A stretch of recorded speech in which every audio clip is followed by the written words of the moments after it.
too short for me. Good. Yeah. I hope.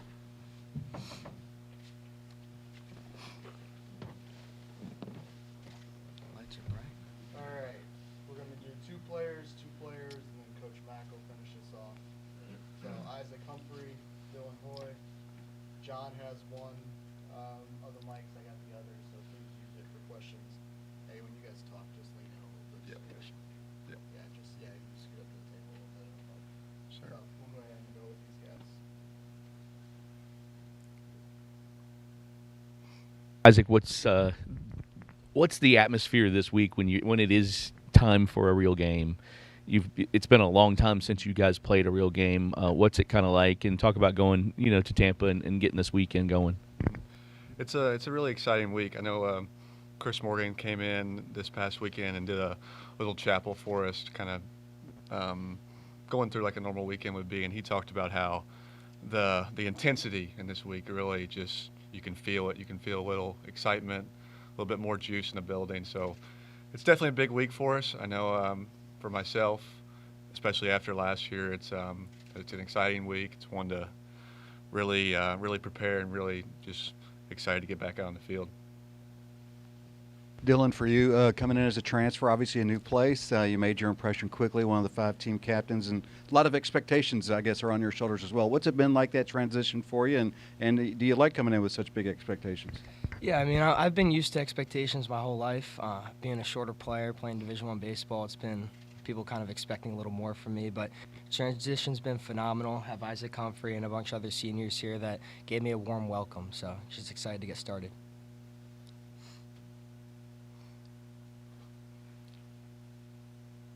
Isaac, you were part of that 2022 team that rebounded after missing the tournament in 21. What did you kind of learn from that season from maybe the veterans or the leaders from that team that you can maybe take and apply to this team? Yeah, I mean, I think it's always important to really lean on those older guys. I mean, we had a great group that year. I've been thinking about it the last few days.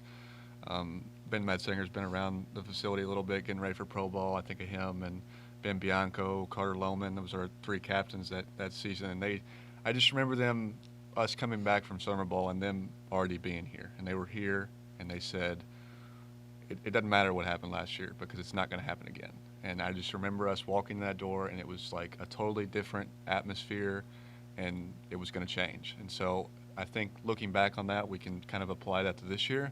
It's kind of something myself, Logan Beard, JT, even Dylan Hoy when he showed up, kind of jumped on board with, that last year's not going to happen again. It's just we can grow from it, we can learn from it, but it's important just to move past it and make sure it doesn't happen again.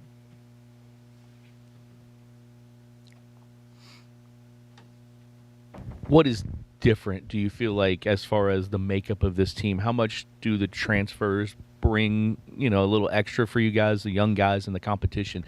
Isaac, what's different than it was the last time that you guys played? I think we've got our edge back.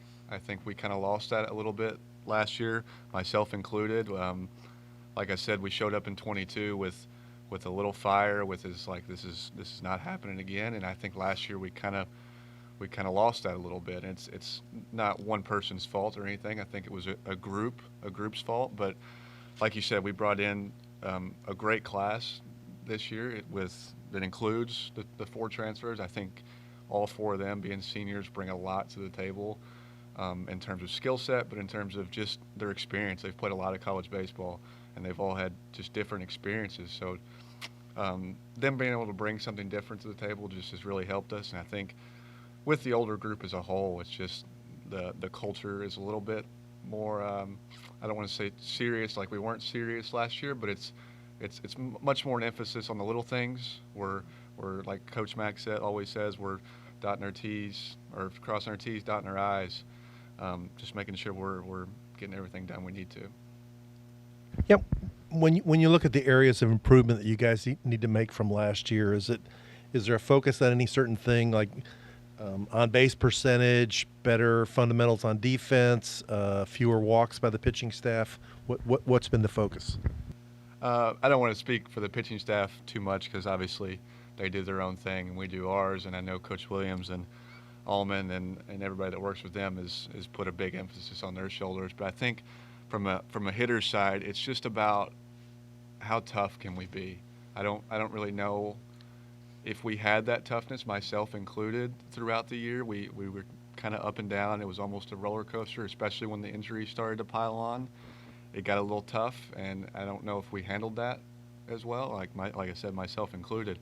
So I think from the hitting side, it's just about how tough can we be? Like how we step in the box, like you're not striking out. You're moving this baseball. When we get on first base, we're running. We're stealing second base. We're stealing third. It's just putting emphasis on those things and just being like really tough outs, I think. Dylan, how do you come in and in 5 months become a team captain? Because the culture here is what it is. How did you, I guess, what is the makeup of like how you did it? And then when he's finished, Isaac, can you kind of comment on that, on what you saw from him? Yeah, I think it's just a testament to the guys, the group of guys that was here, the senior class, the freshmen, really everybody just welcoming me. I don't think you're able to do that without people accepting you and taking you for who you are. So it's a testament to them and accepting me to the program. Yeah, I remember, I think we did a little thing on the radio in the fall, and I was talking to you, Jody, and you asked me about some of the transfers, and I mentioned Dylan Hoy. It's a name that you guys like know this name because he walked in the door and it was like the dude was fired up. He had all kinds of juice, and he was like he fit into our program immediately. I know Coach Matt got to see him over the summer, and it's easy to see what he saw in him. It's easy to tell what he was looking for and what he got. So I think the fact that Dylan was able to come in and just immediately fit in, immediately understand what we're trying to do here is, I mean, that's the biggest reason why he's a team captain.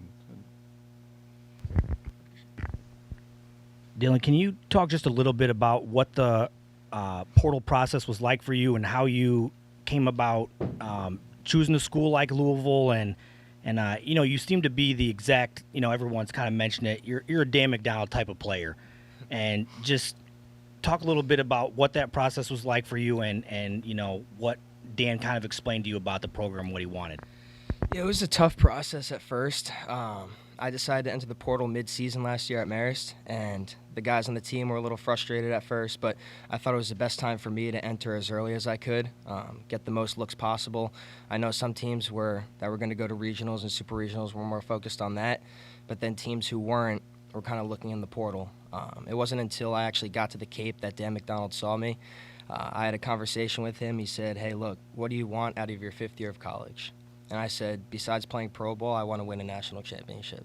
And that's the true reason why I'm still playing baseball. And I knew the history of the program. It's a very winning program and everything, so I decided to choose here, and it's been phenomenal so far. For those of us who haven't seen you play, can you give us a description of what you aspire to be and what kind of player you are? Yeah, so I'm really focused on just getting on base as much as I can and stealing as many bags as possible. I'm going to produce as many runs as I can. I'm not really going to bang the ball out of the park. I might if I get a couple curveballs up in the zone. Might get lucky a few times, but for the most part, I'm just going to swing it, get a few singles, and steal some bases. Both of you, more really curious about the transfer guys, but the pitching staff, obviously you guys have faced them. What's your impression of how they're looking? And kind of on a side note, how are the transfer pitchers looking? I think they're looking great. I made a comment to, I think it was Logan a few days ago. This might be the most talented pitching staff we've had since I've been here. We brought in 2 transfers in Gongora and Caraba, and they're going to be used. They're going to be used really well. If you've watched any of the scrimmages, you've seen Gongora throw. Caraba's probably going to come out of the pen, but I mean he's got some electric stuff too. So I think that both of them are really going to fit in nicely. And then the pitching staff as a whole have really made a jump, especially the freshmen to sophomores, the sophomores to juniors. There's a handful there that were kind of up and down last year. Koger, Bivin, Forbes that have really made some significant jumps, and I think they're really going to help us out a lot this year. Yeah, no, I totally agree with that. Don't want to throw any more names out there, but like you said, Koger's really impressed me this spring. Sebastian's going to be a huge arm for us on the weekends, and same thing with Caraba. So I know we have a few JUCO transfers like Jared Lessman, and hopefully Noah Bush can get back to us. Dylan, what is relationship between you and Gavin. Obviously, that's a key thing there in the middle of the infield. What's that relationship been like, and how do you guys kind of play off each other, maybe feed off each other in the energy? Yeah, so I first met him in the Cape, and he's a super cool kid, very laid back and relaxed, easy to get along with. And throughout the fall now, we've been getting super close on the field and off the field as well. We've been to a couple Buffalo Wild Wing nights on Thursdays. It's half off, so got to love that. Yeah. Anybody else?